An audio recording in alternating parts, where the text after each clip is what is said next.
ಇವತ್ತಿನ ವಾಕ್ಯ ಕೀರ್ತನೆಗಳು 23:5. ಕೀರ್ತನೆಗಳು 23:5. ವೈರಿಗಳ ಮುಂದೆ ನೀನು ನನಗೋಸ್ಕರ ಔತಣವನ್ನು ಸಿದ್ಧಪಡಿಸುತ್ತಿ, ನನ್ನ ತಲೆಗೆ ತೈಲವನ್ನು ಹಚ್ಚಿಸುತ್ತಿ, ನನ್ನ ಪಾತ್ರೆಯು ತುಂಬಿ ಹೊರಸೂಸುತ್ತದೆ.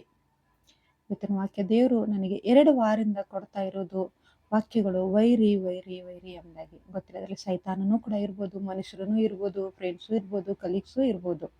ಬಟ್ ದೇವರು ನನಗನ್ನ ಹೇಳ್ತಿರೋದು, ನಮ್ಮನ್ನ ಎಲ್ಲರಿಗೂ ಹೇಳ್ತಾ ಇರೋದು, ವೈರಿಗಳ ಮುಂದೆ ದೇವರು ಔತಣವನ್ನು ಸಿದ್ಧ ಮಾಡ್ತಾ ಇದ್ದಾರೆ. ಅಂದ್ರೆ ಯಾರು ನಮ್ಮನ್ನ ದ್ವೇಷ ಮಾಡ್ತಾ ಇದ್ದಾರೆ, ಯಾರು ನಮ್ಮನ್ನ ಕೆಳಗಡೆ ಹಾಕ್ಬೇಕಂತ ಇದ್ದಾರೆ, ಯಾರು ನಮ್ಮ ಸೇವೆಯನ್ನು ಬಿಡಿಸ್ಬೇಕಂತ ಇದ್ದಾರೆ, ಅವರ ಮುಂದೆಗಡೆ ದೇವರು ಏನೋ ಒಂದು ಆಶೀರ್ವಾದ, ಔತಣ ಅಂತಂದ್ರೆ ಏನೋ ಒಂದು ಆಶೀರ್ವಾದ ದೇವರು ನಮ್ಮನ್ನ ರೆಡಿ ಮಾಡ್ತಾ ಇದ್ದಾರೆ. ಅದಕ್ಕೋಸ್ಕರ ನಾವು ಕಾಯೋಣ, ಪ್ರಾರ್ಥನೆ ಮಾಡೋಣ. ಶತ್ರು ನಮ್ಮನ್ನ ಬೀಳಿಸ್ಬೇಕಂದ್ರೆ ಅಲ್ಲಿ ದೇವ್ರು ನಮ್ಮನ್ನ ಎಬ್ಬಿಸೋದಕ್ಕೆ ಪ್ರಯತ್ನ ಮಾಡ್ತಾ ಇದ್ದಾರೆ. ಸೈತಾನ್ ನಮ್ಮನ್ನ ಬೀಳಿಸುವ ಅನ್ನುವಾಗ ದೇವರಲ್ಲಿ ಎಬ್ಬಿಸ್ಬೇಕಂದಾಗ ಏನೋ ಒಂದು ಉದ್ದೇಶ, ಔತಣ ಟೇಬಲ್ ಅನ್ನು ಸಿದ್ಧ ಮಾಡ್ತಾ ಇದ್ದಾರೆ. ಸಿದ್ಧಾಗಿರೋಣ, ರೆಡಿಯಾಗಿರೋಣ. ಈ ವರ್ಷ 2025 ವೈರಿ ಬಿಡುತ್ತಾನೆ.